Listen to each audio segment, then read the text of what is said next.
alternativa que você tem, mas a gente não consegue avançar nas coisas mais primárias. Então, isso, em certa medida, explica esses números assustadores. Para a gente falar um pouquinho mais sobre isso, está agora aqui em contato com a gente o diretor da Associação Brasileira de Medicina de Tráfego, a Abramet, o Dr. Dirceu Rodrigues. Dr. Dirceu, muito obrigado por atender o convite aqui da Rádio Bandeirantes. Bom dia para o senhor. Bom dia, é um prazer estar conversando com você e seus ouvintes. Professor Dirceu, que está com a gente em áudio e vídeo. Então, se você quiser acompanhar essa entrevista em vídeo também, entra no nosso canal no YouTube, youtube.com/Rádio Bandeirantes Oficial. youtube.com/Rádio Bandeirantes Oficial. Professor Dirceu, eu estava conversando com o professor Coca Ferraz agora, e ele falou que houve alguns avanços, enfim, você falando de São Paulo, capital paulista, as estruturas são melhores, a sinalização é melhor, a fiscalização é melhor, mas os números ainda são muito assustadores, né, doutor Dirceu? O que falta para a gente ter um trânsito menos violento, menos assassino, hein? Olha, os números não baixam, os números só crescem, a frota aumenta. A liberação para os motociclistas, né, também é grande.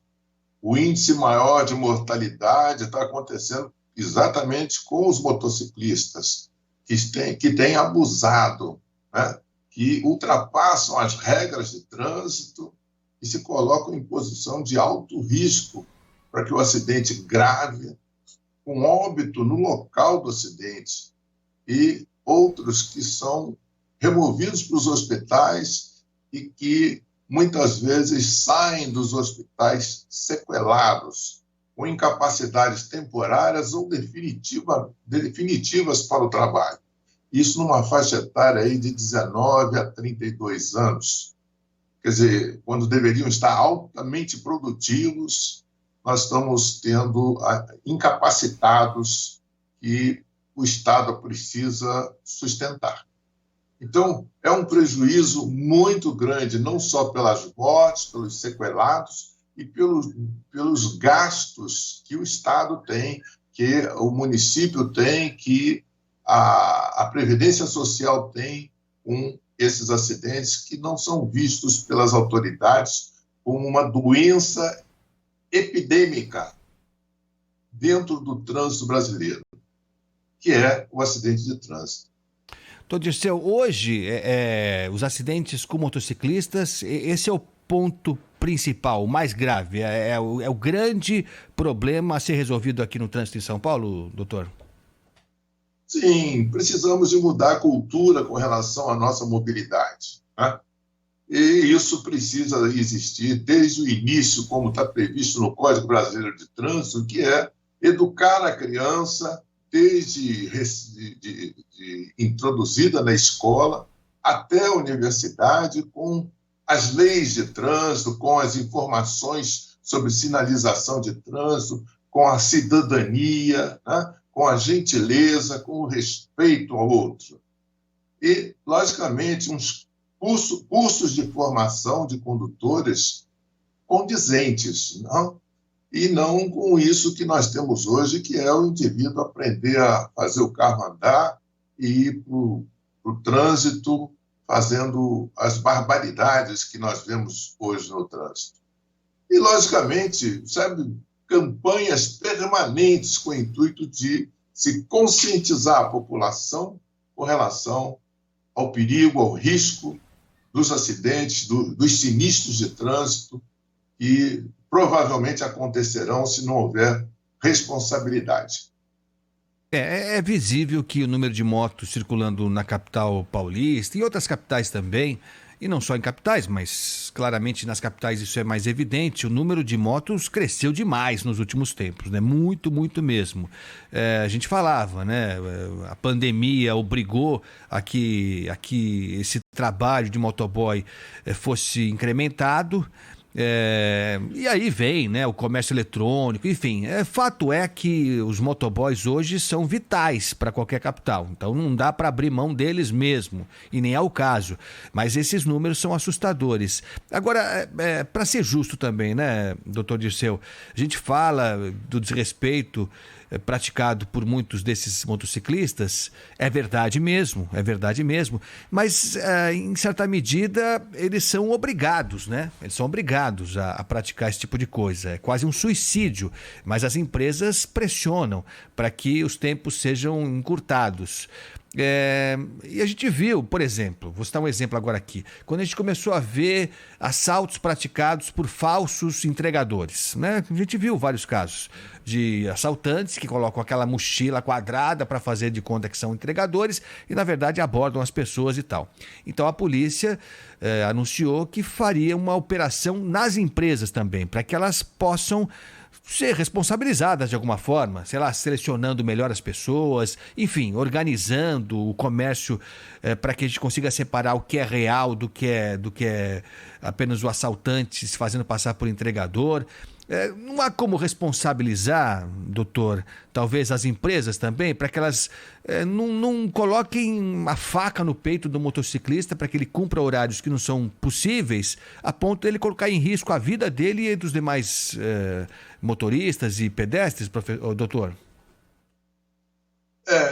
Mesmo que haja, por parte do empresário, né, a cultura de preservar vidas dos seus funcionários, eles abusarão, porque são mal remunerados e, sendo mal remunerados, têm que fazer várias viagens.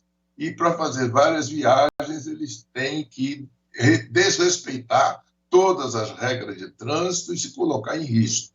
Então, esse é um mal muito grande. Agora, precisamos ver que não é só o motociclista que está trabalhando no delivery. Nós temos aí as bicicletas no meio dos carros, transitando e colocando em risco a própria vida e, logicamente, trazendo transtornos ao trânsito. É um perigo muito grande. E também carregando suas caixas nas costas, muitas vezes de maneira irregular, sem proteção, sem nenhum equipamento de proteção e sem o mínimo de iluminação nesse veículo, que é a bicicleta, né, para que possa ser visto, né, no trânsito. Então, a coisa aumenta, o empresário tem a participação, o Estado tem a sua participação e, logicamente, o nosso motociclista, o nosso ciclista tem a obrigação de ter a enorme responsabilidade por sua vida e de outros. Nós estamos conversando com o Dr. Dirceu Rodrigues, que é diretor da Abramet, Associação Brasileira de Medicina de Tráfego. Dr. Dirceu, o que pode ser feito concretamente? Não sei se em termos de legislação, lógico, educação sempre, enfim, isso é algo que tem que começar agora, né? Já estamos atrasados já em relação a outros países, mas tem que começar já porque o resultado vem a médio e longo prazo, né? A educação é algo que não tem efeitos imediatos, ainda mais no trânsito, né? Mas o que pode ser feito em termos de legislação, por exemplo? A questão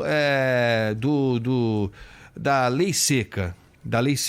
Foi um avanço, não há dúvida nenhuma quanto a isso. Mas a gente percebe ainda, né, doutor, que em alguns casos ela não acontece, ela não se faz sentir na vida real, né? Então a pessoa se recusa a fazer o teste do bafômetro, então a polícia, mesmo assim, se a pessoa se recusa a fazer, ela como se estivesse alcoolizada mesmo. Mas a gente tem visto que em alguns casos, lá na frente, a justiça acaba não mantendo essa decisão, porque não há a prova provada como se estivesse alcoolizada mesmo. Mas a gente tem visto que em alguns casos lá na frente a justiça acaba não mantendo essa decisão, porque não há a prova provada, concreta do exame de dosagem alcoólica que não foi feito. O que se poderia fazer? Qual é o passo seguinte para a gente avançar um pouco mais, para além da educação, lógico que é essencial, mas que outra medida poderia ser feita, doutor? Bem, o sujeito que se nega a fazer o bafômetro usando o etilômetro, né? Na realidade, ele vai para a delegacia e o delegado deveria mandá-lo para a perícia médica para que seja feito a dosagem no sangue do álcool, né? A alcoolemia desse indivíduo. E aí é obrigatório, não é perguntar se ele quer ou se não quer fazer. É obrigatório fazer, porque é o exame pericial. Então, dessa forma, o juiz vai ter dados importantes sobre o quanto de álcool existia naquela corrente sanguínea e quais as consequências desse álcool no sistema nervoso central desse indivíduo para que ele possa estar numa direção veicular. Então, eu acho que o caminho seria esse, a obrigatoriedade do delegado encaminhar o indivíduo para a perícia médica, para o médico perito avaliar, fazer o exame de dosagem alcoólica no sangue e, logicamente, comprovar a irregularidade dele no trânsito. Ô Dirceu, só para concluir a nossa conversa aqui, eu agradeço de novo a sua presença aqui na Rádio Bandeirantes. Tem uma coisa que me incomoda, eu não sei se há alguma alternativa, se há alguma solução ou se é um fato consumado que não tem mais volta.